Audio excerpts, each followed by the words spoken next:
Hello and welcome to our YouTube channel. मैं मनु, कैसे हैं आप सब लोग। दोस्तों, तबीयत थोड़ी सी 19-20 थी, बट वीडियो बनाना बहुत जरूरी था। बिकॉज जब मैं आउट स्टेशन पे वीडियो बना सकता हूं, तो अगर मैं लोकल हूं तो क्यों ना बनाऊं, यानी अपने घर हूं तो क्यों ना बनाऊं। Let's start topic with Shoaib. हर लड़की को शोएब जैसा हस्बैंड मिलना चाहिए। दोस्तों, Deepika is great and a super luckiest woman.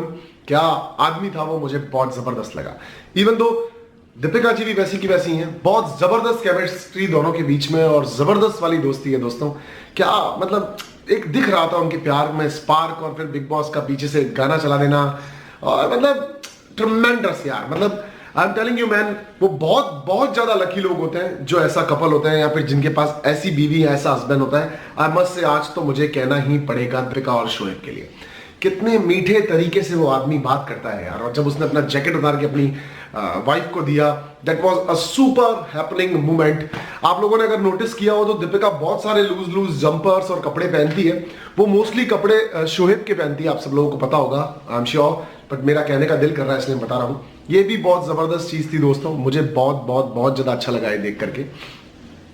किस तरह से उन्होंने सोमी को कहा तुम मेरे साथ डेट पे जाना चाहती हो ना, तो मैं डेफिनेटली चलेंगे और डेट अरेंज करेंगी ये दीपिका जी।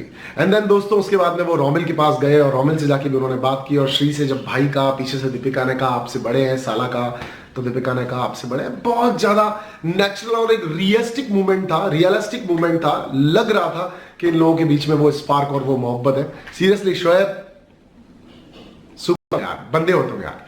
मतलब लड़कियों को चाहिए होता है वो मटेरियल हो तुम यार। You are a perfect marriage material man. और कोई ऐसी इस तरह की खूबसूरत लव स्टोरी और कहानी हमारे सामने हो जो सच्ची हो और जबरदस्त हो, तो उसका तो मजा ही कुछ और होता है दोस्तों। कहीं ना कहीं प्यार में कुछ ना कुछ हल्का फुल्का सा कुछ अप एंड डाउन्स होते हैं। जैसे कि आज दीपिका जी ने बताया कि मेरी लाइफ में मैं एक बार ये सोच चुकी थी कि मैं जीना छोड़ चुकी थी, मैं सारी होप्स निकाल चुकी थी, और मेरी जिंदगी के अंदर शोएब आए और उन्होंने पूरी तरह से मेरी जिंदगी चेंज कर दी। And he is the man, I must say, like a god to me. और मेरे घर वाले भी बोलते हैं कि हमसे ज्यादा तू दीपिका से प्यार करता है। सो दोस्तों, मतलब ये जेस्चर होता है दोस्तों, ये मोहब्बत का जेस्चर होता है दोस्तों। मजा आ गया यार, जबरदस्त वाला मजा आ गया दोस्तों। देन उसके बाद में रोमिल चौधरी जी की वाइफ आई थी। रोमिल चौधरी जी की वाइफ और बच्चा आई थी। मुझे एक बात समझ में नहीं आई, एपिसोड्स मैं भी देख रहा हूं, सारी चीजें मैं भी देख रहा हूं, बट ये एकदम से कहां से ये चीज प्लांट हुई कि जिसमें कहा जा रहा है कि रोमिल चौधरी और सोमी के बीच में कुछ है। मतलब मुझे तो इन लोगों के बीच में फ्रेंडशिप दिखी है, प्योर फ्रेंडशिप दिखी है, और एकदम अच्छी वाली फ्रेंडशिप दिखी है।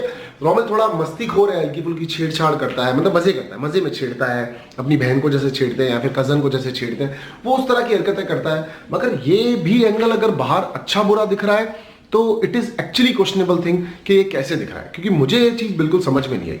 बट जिस तरह उनकी वाइफ बार बार ये चीज कह रही थी, है तो बहनीना, है तो बहनीना, है तो बहनीना, ये सोचने लायक बात थी। फिर जब इस बात को तुल दी गई तो सारा घर इस बारे में बात करने लगा। या फिर ऐसा है कि सारा घर इस बारे में बात करता रहता है और हमें फुटेज में दिखाया नहीं जाता, क्योंकि आज जब ये चीज दिखाई गई तो वो बहुत ज्यादा ऐसे फील करवा दी कि यार ये लोग बहुत टाइम से इस चीज को देखते हुए आ रहे हैं और इस तरह की हरकतें इस घर में हो रही हैं जो इन लोगों को थोड़ी 19-20 समझ में आ रही है। लाइक कॉमन ब्लैंकेट में बैठ जाना, दीपक सजेस्ट कर रहा था, करणवीर बता रहा था कैसे हाथ रखते हैं, किस तरह से मैं तुम्हारे गले मिलता हूं, किस तरह वो मिलता है, चीजों को पीछे पड़ जाना, छेड़ते रहना, रेगुलरली तंग करना सोमी को, जैसा कि दीपक कह रहा था। रोहित जिस तरह बार बार कमेंट कर रहा था कि उसकी वाइफ तुमको कुछ ना कुछ तो कहकर गई होगी, उसकी वाइफ ने कहा होगा बाहर आके बात नहीं करेंगे, kind of a things. So they all things are showing to us कि something is like fishy in the house. मतलब आई एम नॉट सेइंग कि उनके बीच में कोई खराब रिश्ता है, मगर लोगों ने इस बारे में बात तो की है, कुछ खिचड़ी तो पकाई है। और रोमिल भी काफी हद तक कुछ मस्तियां करता है, वो या फिर वूड पे आती होंगी जो आप लोग शायद ज्यादा अच्छे से देख पाते होंगे। तो कुछ तो इन लोगों के बीच के सीन को तभी उनकी वाइफ ने भी इस तरह से चीजों को एक्सप्लेन किया। देन सोमी आई उसके बाद में, और सोमी भी ये सारी सॉरी सुरभि आई, सुरभि सॉरी कौन आई उसके बाद में, सभा आई घर के अंदर, और सभा ने आकर के भी सेम ये की ये चीजें जब बोली, तो मुझे ऐसा लगता है कि कहीं ना कहीं पर है, मतलब एपिसोड में अगर नहीं है तो ये वहां पर तो दिखाया जा रहा है फॉर श्योर, वूड पे तो दिखाया जा रहा है, जिस तरह उनके रिलेशनशिप के बारे में बात हुई थी। दोस्तों लोग, मैं आपको एक रियलिटी के बारे में छोटी सी बात बताता हूं, मैं इस पर एक पूरा वीडियो भी बनाऊंगा, पर मैं आपको जनरली कभी बात बताता हूं। रियलिटी शो है, यहां पर अगर इंसान की नीयत में कुछ 19-20 का खोट भी होगा ना, तो वो आने नहीं देगा स्क्रीन पे। लोग बहुत समझदार होते हैं।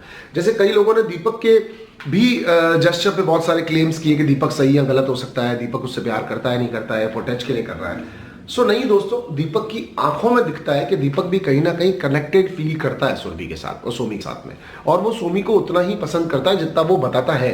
वो उसका प्यार दिखता है क्लियरली, आप उसको चीटिंग नहीं मान सकते, वो चाहे वन साइडेड है बट वो प्यार है जो दिखता है क्लियरली। रोमिल और उसके बीच में एक मस्ती मजाक और मस्ती ही दिखती है और वो मस्ती ही है। अब लोग इसको किस तरीके से लेते हैं या क्या सोचते हैं वो लोगों की मर्जी है दोस्तों। मस्तीखोर लोग होते हैं, मस्तियां करने की आदत होती है, हर चीज में छेड़छाड़ करने की आदत होती है, तो वो उसको छेड़ता है। और मैं इसमें छेड़ने को गलत भी नहीं मानता। 3 मेकअप की लेयर किए हैं, आप वैसे बहुत खूबसूरत हैं, तुम थोड़ी डार्क हो कलर में, तुम पे ऑरेंज सूट नहीं होगा, they all are comedies. But आज हमको स्पेशली ये सब दिखाया भी गया और फैमिलीज के मूवमेंट को भी दिखाया गया, जिस तरह हम उस फोकस में उस टारगेट में सोचने लगे। तो ये चीज आज थोड़ी सी दिखाई गई।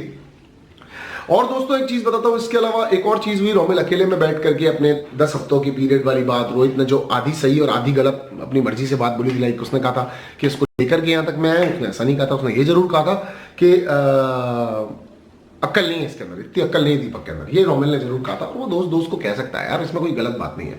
बट जिस तरह से वो चीजें गई उसके पास में, वो दीपक को थोड़ी सी ऑड लगी थी। फिर उसने आज अकेले में बैठ करके जब सारी बातें बोलना चाहिए, तो ये फिर एक मूवमेंट थोड़ा सा ऐसा था कि आप कैमरा के सामने जाकर के लोगों को आवाज आ रही है, उतने तेज गले में आप अगर बात कर रहे हो लोगों से और कह रहे हो कि मैंने ऐसा नहीं किया था, ऐसा नहीं करना चाहिए था, वैसा नहीं करना चाहिए था, ये भी मूवमेंट हमको पूरे तरीके से दिखाया गया। और फिर दीपक उनके पास गए, सोमी उनके पास गई। बिकॉज देखो, सोमी ने एक चीज क्लियर भी की हम लोग, बिकॉज अटैचमेंट जो होते हैं वो ऐसे हो जाते हैं। सोमी ने एक चीज और भी क्लियर की कि जब से उन्होंने मेरी मम्मी के का वीडियो देखने के लिए, मुझे फैमिली का वीडियो देखने के लिए किया है, तब से मैं रोमिल की तरफ थोड़ी ज्यादा चली गई हूँ। और दोस्तों स्पार्क नेगेटिव अट्रैक्ट से एक बात होती है बहुत ज्यादा, कि जब आपकी लाइफ के अंदर आपको कोई कम वैल्यू देता है ना, थोड़ी सी कम इज्जत देता है, या मतलब इज्जत नहीं कहूंगा, थोड़ा सा मतलब आपको टेक फॉर ग्रांटेड ले लेता है, तो आप लोग है ना उससे थोड़ा सा ज्यादा अट्रैक्ट होने लगते हो। तो रोमिल का ये ऑरा है, रोमिल को बुरा लगता है, रोमिल कहता है ठीक है फिर मत करो मुझसे बात, बाद में बात करेंगे, मत करो मुझसे बात। तो ये चीजें कहीं ना कहीं उसको अट्रैक्ट की हैं। तो सोमी अट्रैक्शन में, दोस्ती की अट्रैक्शन में उससे वो चीज करती है। सोमी ने ऐसे कहा कि अगर रिश्ते पाक और शफा भाई बहन के ही दिखते हैं तो हम भाई बहन बन जाते हैं। और सबा ने भी सेम ये कहा कि देखो लोगों को नहीं समझ में आता है सब कुछ, तो आप भी सिर्फ अपने गेम पे फोकस करो और फालतू चीजों पे ध्यान मत दो। जैसा उसने कहा था गेम के लिए वीक है, तो अपने दोस्त ने, रोमिल ने सोमी को बचाने के लिए चीज कही थी कि वो गेम में थोड़ी सी वीक है अपने दोस्तों को। बट इस चीज को बाहर ऐसे पोर्ट्रे कर दिया गया, एक वर्ड मतलब कहीं पे भी आपको ले जा सकता है, उस तरह पोर्ट्रे किया, वो भी सोमी हमको बोलती हुई दिखी। सो इवन दो मैं अपने तरीके से बोलूं तो ये एक फ्रेंडशिप है। फिर एक बहुत अच्छा मैसेज देते हुए सुरभि ने कहा, क्योंकि वो घर के अंदर रहती है दोस्तों, पॉइंट टू बी नोटेड, वो घर के अंदर रहती है। लोगों की क्या मेंटालिटी है, केवी ने क्यों कहा कि गले मिलना अच्छा नहीं लगता, या फिर दीपक ने क्यों कहा ये लड़के हैं, लेकिन एक लड़की की सोच क्लियर बताती है। आपने 10 बार देखा होगा दीपक के साथ में वो फ्लर्ट करते हुए, मस्तियां करते हुए सपोर्ट करती है दीपक को, और जाके कहती है मैं प्रपोज कर देती हूँ, मैं बोल देती हूँ। बट उसकी केमिस्ट्री रोमिल के साथ सोमी की दिख रही होती है। तो एक बहुत अच्छी चीज सुरभि ने क्लियर कही। सुरभि ने यह कहा कि हे भारत की जनता, 2 लड़का लड़की दोस्त भी हो सकते हैं, और इन दोनों के बीच में एकदम प्योर और क्लियर फ्रेंडशिप है, दोनों एक दूसरे की केयरिंग करते हैं, that's all. And even I am saying कि ये बिल्कुल सही बात सुरभि ने कही कि उन दोनों के बीच में ट्रांस और क्लियर फ्रेंडशिप है। रोहित मस्ती खो रहा है, मस्ती में बहुत सारी चीजें मैनिपुलेटिव करके और मस्तियां करके बोल रहा होता है, जो हमको कई बार अच्छी बुरी दिख जाती है। बट आई मस्ट से कि यहां पर सोमी भी क्लीन चिट है, और अगर इंटरनली फिर किसके माइंड में क्या है मैं नहीं जानता, but that thing should be very much clear. भाई बहन बोल के ही आप किसी रिलेशनशिप को आगे रनवे पे लेके जाओ, ऐसा इंडिया में अगर आज तक भी सोचा जाता है तो इट इज क्वेश्चनेबल। 2 लोग अच्छे दोस्त भी हो सकते हैं। आप कई बातें अपने भाई और बहन आपस में नहीं डिस्कस कर सकते जो आप अपने फ्रेंड से कर पाते हो। ये हमें बात हमेशा के लिए ध्यान रखनी चाहिए कि ऐसा होता है। और दोस्तों थोड़ी सी बिग बॉस के अंदर मस्तियां दिखाया गया कि सुरभि आटा गूंद रही थी। आपने पहली बार देखा होगा, बिकॉज मेघा घर से चली गई हैं, तो अब खाना बनाने वाली पहले किचन टीम के अंदर जो लोग थे वो चले गए हैं, और सबा भी कितने लोगों के लिए, सोमी भी कितने लोगों के लिए खाना बनाएगी। आप लोगों ने नोटिस किया होगा, सोमी आई थी रोमिल के पास और रोमिल को आकर एक थप्पड़ मार के भी गई थी और कहा था कि खाना बना दो। तो आज वो थप्पड़ दिखाई गई, आज वो सारी चीजें दिखाई गई, आज वो सारी मस्तियां दिखाई गई। मतलब वो मस्तियां हमसे छुपाई जाती हैं, बट कुछ ना कुछ था जो शायद वूड पे अनकट पे दिखाया जा रहा था, और उन चीजों की वजह से ये सारी चीजें होती हुई दिखी। तो इसीलिए सुरभि आटा गूंद रही थी, बिकॉज अब घर के अंदर कोई है नहीं, तो ध्यान कौन रखेगा और सेवा कौन करेगा, अब तो आप खुद ही करेंगे। लास्ट के डेज में ऐसा होता है दोस्तों। खैर हम तो, मैं, मनवीर और मोना तो थे ही थे टिल द एंड, साथ में थे तीनों जने। तो एक आटा गूंदता था, मैं खाना बनाता था, मनवीर बर्तन धो लिया करता था, मतलब एक केमिस्ट्री थी, हम तीनों के बीच में मिल बांट के काम कर लिया करते थे। और हमारा तो वो इतना प्रॉब्लम नहीं हुआ था, बट ये सिचुएशन आई थी लास्ट में। लोपा और रोहन सिर्फ एक दूसरे के लिए खाना बनाया करते थे, बानी अकेली ही थी शुरू से ही, द सिंगल सर्वाइवर, वो खुद के लिए खाना बनाया करती थी। और फिर बिग बॉस ने बहुत अच्छा गेम खेला। बिग बॉस मतलब पिछले 2 दिनों से लोगों के मजे ले रहे हैं, पूरे फुल ऑन मजे ले रहे हैं, फास्ट फॉरवर्ड रिवाइंड प्ले करके। और वो बहुत सारी हरकतें ऐसी कर रहे हैं जहाँ पे दीपक के ऊपर पानी डाला गया, कल लिपस्टिक से नाम लिखे गए थे दीपक और सुरभि ने एक दूसरे के ऊपर। आज केवी का सारा राशन यानी ब्रेड्स और उसने जो अच्छी चीजें छुपा रखी थी वो सारी बाहर निकलवाई। और बिग बॉस ने स्टार्टिंग में उल्टा गाना गाया, फिर सीधा गाना गाया। ये सारी की सारी मस्तियां जानबूझ की गई थी कि हमें फील कराने के लिए कि बिग बॉस भी खेल रहा है। तो जब आप कम खेलते हो तो बिग बॉस आपके साथ खेलता है, मैं हमेशा से बोलता हूँ, और वो हमें चीज होती हुई दिखी। That was very very interestingly, like jingles चल रहे थे, मजे चल रहे थे, वो बहुत ज्यादा जबरदस्त थे। और इसके अलावा दोस्तों एक और चीज दिखी कि दीपक सटीक और तरीके से बोलते हुए दिखे। देखो, अब शो के प्रोस्पेक्टस से कुछ चीजें आपको बताने की कोशिश करता हूं, आप थोड़ा समझना। दीपिका के घर को बहुत तरीके से आता हुआ दिखाया, दीपिका को बहुत वेट करता हुआ दिखाया, दीपिका को बहुत पेशेंस करता हुआ दिखाया। फाइनली दीपिका के घर से उसके शोएब आए। शोएब एक जबरदस्त इंसान थे। उन्होंने बहुत तरीके से सुरभि को कहा कि आप मुझे भी फेक तो नहीं मान लो कि अगर मैं कुछ कहूंगा तो। और उन्होंने बाकी लोगों से भी बहुत तरीके से ढंग की बातें की। और पूरे फुटेज में देखो क्या होता है ना, जब कहानी शुरू होती है कौन क्या कर रहा है, हम किरदारों को पहचानने में टाइम लगाते हैं, किरदारों के करेक्टर से रिलेट होने में टाइम लगाते हैं। बट धीरे धीरे करके स्क्रिप्ट राइटर्स जो स्टोरी बनाते हैं बेसिकली, मतलब हालांकि it's a reality show, it's a 100% genuinely reality show है ये, बट इसके अंदर क्या होता है ना, इसको थोड़ा सा एडिट पार्ट को इस तरह से काटा गया कि देखो अब हमें कहीं ना कहीं दीपिका जी में एक फाइनलिस्ट दिखने लग गया और हम सब लोग कहने लगे दीपिका जी फिनाले में खड़ी होंगी। चलो, it is a very questionable thing. आप लोग मुझे बताओ कि दीपिका जी आपको फिनाले में क्यों दिखती हैं? उनकी फैन फॉलोइंग की वजह से, उनके नेचर की वजह से, उनके उनके उनके क्या वो टास्क में अपना 100% देती हैं? क्या वो लड़ने झगड़ने बात करने में हर जगह पे सबसे आगे होती हैं? नहीं दोस्तों, पार्टिसिपेशन कम होते हुए भी उस लेडी को वहां पर ले जाके खड़ा किया जा रहा है, जहाँ के लिए वो डिजर्व तो फॉर श्योर करती है। आप इतने सारे फैंस हो, इतने सारे लोग हैं उसके आसपास, तो वो वहां तो जाती है। बट आप इस चीज को थोड़ा सा सोचो से याद आया सेकंड चीज। देखो, सेम ये चीज श्रीशांत के साथ की हुई दिखाई। श्रीशांत भी वहां जाने वाले हैं। दीपक ठाकुर के साथ होती हुई दिखाई, यानी दीपक ठाकुर के जिस तरह फादर आए थे, जो जेस्चर था दिखने का, आई मस्ट से वो वैसा ही था। ऑनेस्ट है उसके फादर, रियल है दीपक, दोनों की बॉन्ड एकदम रियल है। उसके फादर जो भी शब्द कह रहे थे वो एकदम चुने हुए तरीके से पिरोए हुए और सच्चे शब्द थे, मैं इनको भी डिनाई नहीं कर रहा। बट देखो, कहीं ना कहीं आप लोगों को फाइन ट्यून किया जा रहा है उन बातों के लिए जो बातें बोलनी है। सोमी की सिस्टर आई सभा, लेकिन उन्होंने किसी भी तरह से ऐसा नहीं कहा कि आप फिनाले में खड़ी होंगी, आप जीतेगी, आप गेम खेलो।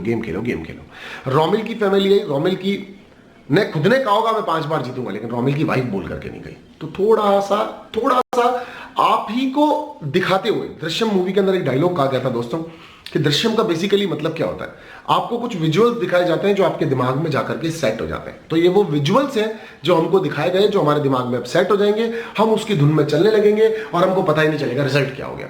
जिस तरह से हमारे यहाँ पे इलेक्शंस के टाइम पे होता है, वो नेता, वो मिनिस्टर्स जो पूरे सीजन गायब होते हैं, ट्रम्स गायब होते हैं, पूरे ट्रम में गायब होते हैं, लेकिन अचानक से कहीं पर वो लास्ट डेज के अंदर इतने सारे गाने चलाते हैं, मेरे देश की धरती सोना उगले, और हम किसान को ये देंगे, हम टॉयलेट बनवा देंगे, हम ये कर देंगे, हम वो कर देंगे। ये सब चीजें दोस्तों इसलिए होती है because a right of the time, सही मूवमेंट पे सही हथौड़ा अगर किसी को मार दिया हो तो वो बहुत बड़ा काम करता है। तो वो चीजें अब हमारे साथ होने लगी हैं। तो आपका चुना हुआ इंसान अगर विनर नहीं बनता है तो आप बिल्कुल भी इस पे अफसोस महसूस मत करना, क्योंकि हो जाता है कई बार, कई चीजें बहुत ज्यादा ड्रैग एंड डाउन हो जाती है। जैसे कई लोग कई बार नेगेटिवली कमेंट करते हुए मुझे ऐसे बोल देते हैं कि यार तू जीता तो नहीं सीजन। चलो मैंने मान लिया, जिसने भी बिग बॉस सीजन 10 पूरा देखा है, जिसने भी देखा है सीजन 10, जिसने भी सीजन 11 पूरा देखा है, आप ये बता दो, विकास गुप्ता को खड़ा कर लो, मुझको खड़ा कर लो, रोमिल चौधरी को खड़ा करो। इस बार रोमिल है उस कंटेंटर हम लोगों की तरह खड़ा होने वाला, हम तीनों लोगों को खड़ा करो। सेम जर्नीज है, सेम तरीके से है। रोमिल ने शायद ज्यादा किया होगा मुझसे, आपके अकॉर्डिंगली या फिर मेरे अकॉर्डिंगली भी विकास ने भी मुझसे ज्यादा किया होगा। बट देखो ये चीजें क्या है, समझो इन चीजों को। पर ये लोग विनर्स नहीं बनते, क्योंकि ये कहीं पे अच्छे बुरे दिखते हैं, लड़ लेते हैं, कुछ ऐसी हरकतें कर देते हैं जो शायद कभी कभी किसी को अच्छी बुरी लग जाती हैं। बट जो शो चलाता है ना, लाइक सुरभि राणा गलत है, बुरी है, खराब कर रही है, सब गलत कर रही है, मगर दोस्तों एक बार सुरभि राणा को और रोहित को इस घर से बाहर निकाल के देखो तो क्या सीजन उतना दिलचस्प हो पाता? गंदा हुआ, बुरा हुआ, लड़ाइयां हुई, झगड़े हुए, गंदगी हुई, कीचड़ फेंका एक दूसरे के ऊपर, पर क्या होता? ये मगर दोस्तों अगर नोटिस किया जाए तो ये एक फिक्शन में कन्वर्ट हो चुका होता, आप लोगों को देखने में बिल्कुल मजा नहीं आ रहा होता। तो कई बार रेस के अंदर उन घोड़ों को भी साथ में लिया जाता है जो हारते हैं, जो जीतते नहीं है, और उन घोड़ों को भी लिया जाता है जिन पे 100% पूरे इंडिया को पता होता है कि वो घोड़ा जीत के आएगा, लेकिन वो घोड़ा लास्ट मोमेंट पर हार जाता है। So that was the episode of the day according to me. Till then take care, love you, bye bye. मैं मनु पंजाबी, आपका दोस्त, आपका होस्ट, इसी तरह से आपके साथ जुड़ा रहूंगा और ऐसे ही रिव्यू करता रहूंगा। बहुत ज्यादा थका हुआ हूं, मतलब ड्रेन्ड हूं, थका हुआ नहीं हूं, ड्रेन्ड हूं, डल फील कर रहा हूं। बस जाकर एक चादर ओढ़ूंगा और उसके अंदर सो जाऊंगा, और बस नो फिल्टर्स की तैयारी चल रही है। मैं आपको अभी दिखाता हूं, अगर आप देखना चाहते हैं। एक रूम है पूरा प्रिपेयर किया है, मतलब एक वॉल पेंट हुई है, साइड वाला वॉल पेंट हुआ है, कुछ पेंटिंग्स आ रही है, चीजें आ रही हैं, because I just want to make a show for you guys and I want to connected with you like regular basis, और जबरदस्त कहानियों को दिखा के मुझे बहुत ज्यादा कॉन्फिडेंस फील होगा, बहुत ज्यादा प्राउड फील होगा कि जब मैं उन स्टोरीज को आपके सामने लाऊंगा और आप और मैं मिलकर के उसके ऊपर कुछ हल निकालने की कोशिश करेंगे। तब तक के लिए अपनी मम्मी से बहुत ज्यादा प्यार करो, कुछ ऐसा काम करो जिससे आपका नाम हो, आपका नाम होगा तो आपके परिवार का नाम होगा, आपके परिवार का नाम होगा तो देश का नाम होगा, और देश का नाम होगा तो हो सकता है आप में से कोई अगला नरेंद्र मोदी होगा। मुझे पता है यार, आजकल कांग्रेस वाला जो राहुल गांधी है वो कोई बनने में इंटरेस्टेड नहीं है, but I am telling you this, behind this also is a media. एक बहुत अच्छी इमेज को एकदम स्पॉइल करने की अगर किसी के अंदर क्वालिटी है तो हमारे मोदी सर है, कि उन्होंने पप्पू का नाम दे दिया पूरी दुनिया ने उनको। आप कभी मिले नहीं, मैं कभी मिला नहीं, पप्पू वो है हमको पता नहीं, बट हम बड़े कॉन्फिडेंस के साथ बोलते हैं पप्पू है वो। क्यों बोलते हैं पता है दोस्तों? क्योंकि मीडिया एक ऐसा माध्यम है जिसपे फॉरवर्डिंग्स करके, मैसेजेस डाल के, मस्तियां करके आप लोगों को ऐसा फील करवा दिया जाता है कि यही सच है। तो खेल हमारे बड़े बड़े मिनिस्टर भी रहे हैं बाबू, तो हम कैसे नहीं खेलेंगे। एक बहुत अच्छा डायलॉग है दोस्तों मुक्केबाज फिल्म के अंदर, मैं रवि किशन जी की तरह ट्राई करते हुए बात करते हुए बोलूंगा, और आप उसको सुनो, आपको कैसा लगता है। ए भैया एक बात ध्यान रखना, असली मुक्काबाज वो होता है जो मुक्का मारने से पहले ये तय कर ले कि वो मुक्का मारने वाला है या वो मुक्का मारने वाला है। द मीन इज, अगर हम किसी पे हाथ उठाता हूं तो ये मुक्केबाज का मुक्का तय करता है कि वो मुक्का किसी गली के चवन्ने का है या वो मुक्का किसी मुक्काबाज का है। सही समय पर अगर हम भी हाथ उठा लिए होते तो आज हम इस मैदान के बाहर खड़े होकर रेस को ना देख रहे होते, खुद खेल रहे होते। लव यू गाइस, मैं मनु पंजाबी।